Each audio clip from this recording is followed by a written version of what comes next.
Koko. Lea ia se vave, lea se poko. E koe ka ele pisi. Le vai o le lilo mai ava, e mafua e sea.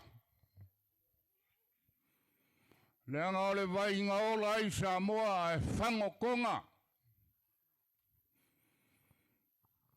Pa ia o le so. Lei sesi ngaki koe ka i kua le kili aua. Le anga o lele ua malu maungu. Lea ua su lau sunga le li whaife au ma le wharekua ma le paia o le makanga luenga.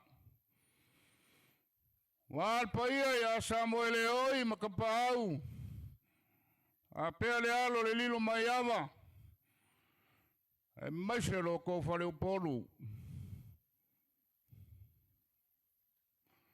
Ai o ke le i wholau si o makangi.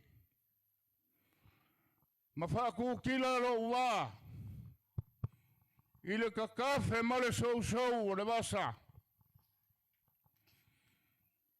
Whain ka o lele o sa sema le kai o ko uli. Ai a le kai o ko. Marie. Lenga o leo we. Ma manu. Ma le paia o leo o fu e whai mai. Ai o ke manga kua. Le kaimi o wā kau palauli masak paikea. Ya aua. A le kaimi foi leo o leo wanga lue mis palaungi ngā kai. Ili ngofo anga le ka le sia.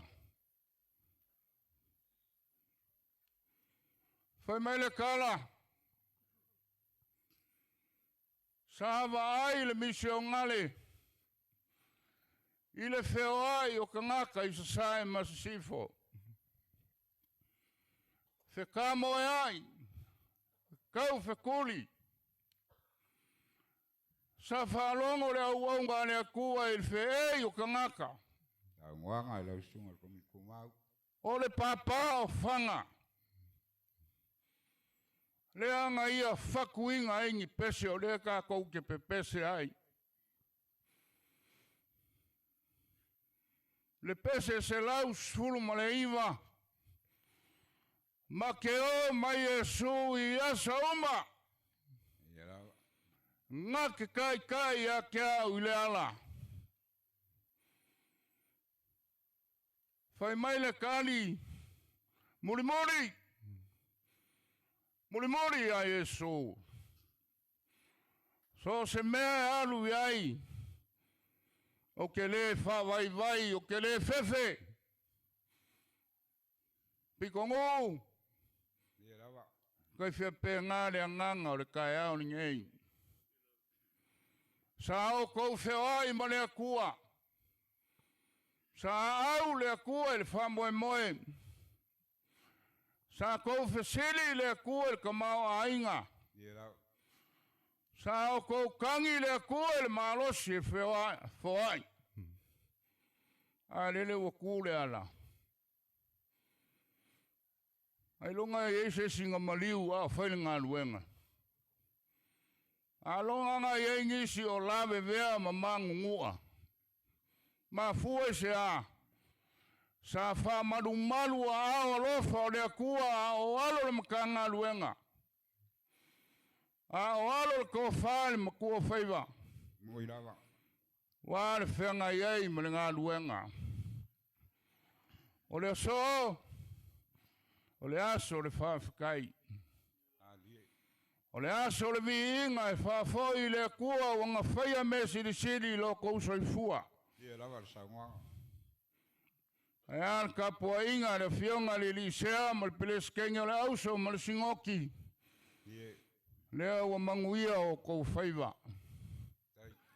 Foai e le kua le poko ma le akamai le kua whaal ma kua whaiva. Wa le whenga iei ma le wheau. E le whaingo fie. Moirawa. E kako whawhikaia le alofa o le akua. Nā ie saunga. Malo ngā lulue, malo le koa, malo le loko kekele.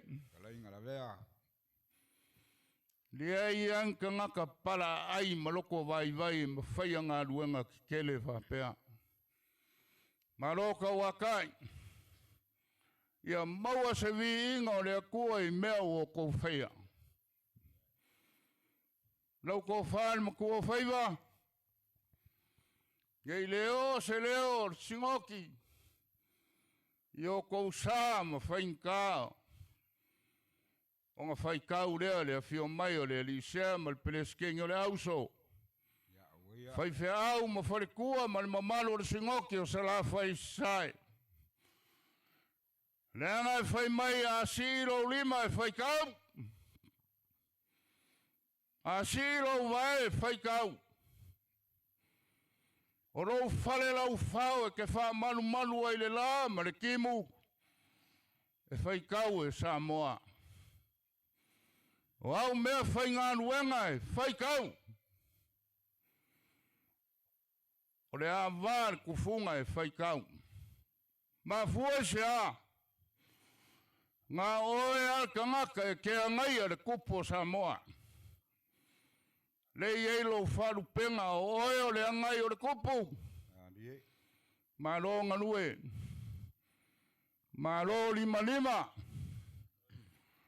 Maua se vi inga o le akua e.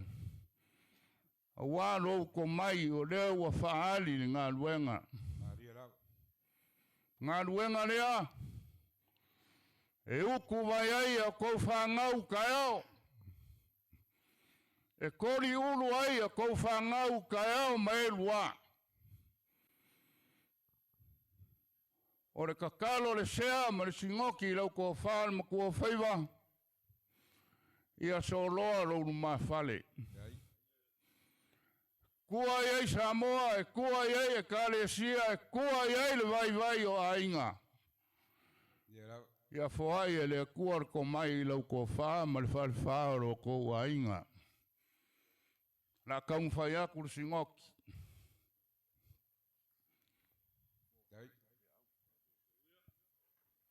O le ko whaa le lau sunga le li whai whiau. Au fala lei.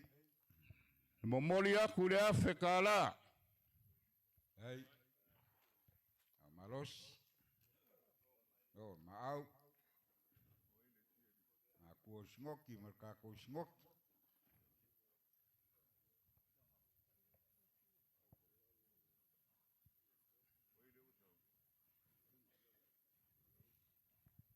Lau ko whaa ma ko whaiva. O le ko whaa lea. Tau.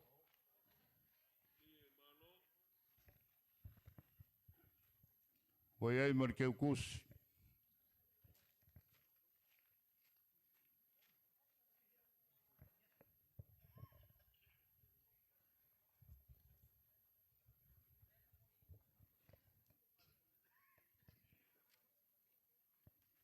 Ia o le pai o le mkanga luenga, o le ko whaa lea, le mkanga luenga, o iei ma lau kou keu kusi. Tau. La lei.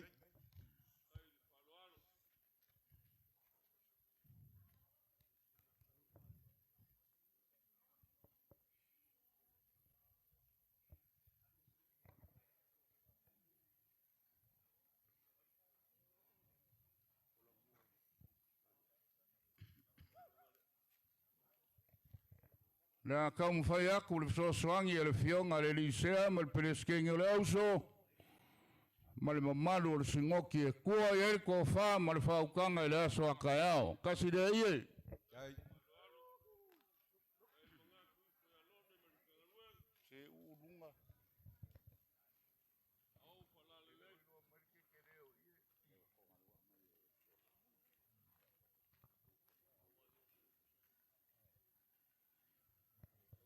Ia le silea la langa. Tau. Bala lei.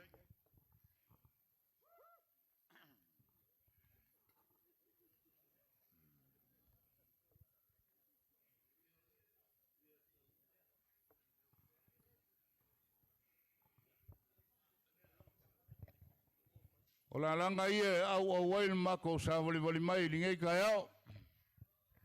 Chao. La lei.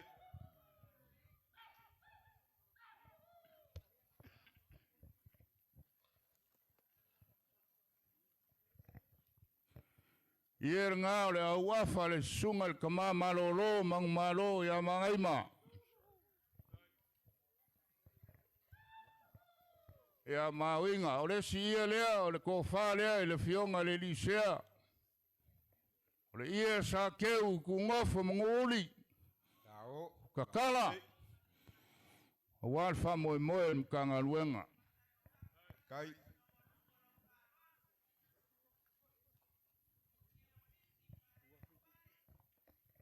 O le mako se lengi e sfulu afe. Kai.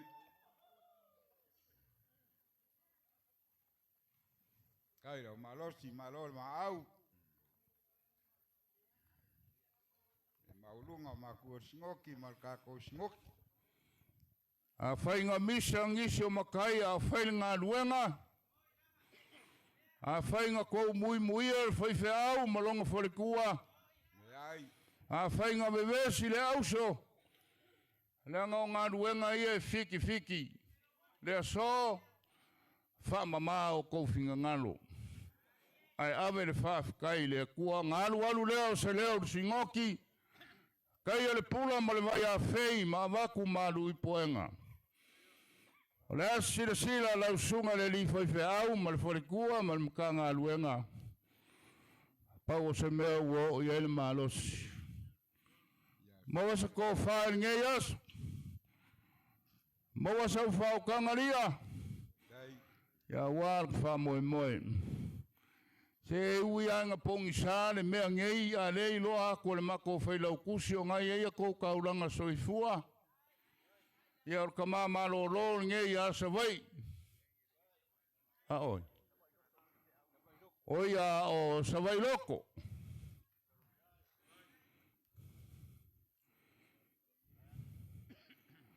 Ia le sungal ngei a kaiango. Le la po aviki po uole ne. Yange. Wako le kupere fa umi ei oe.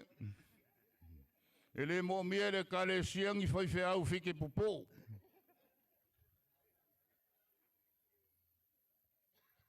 O le lafo ngei el koko o mkanga luenga. Chao.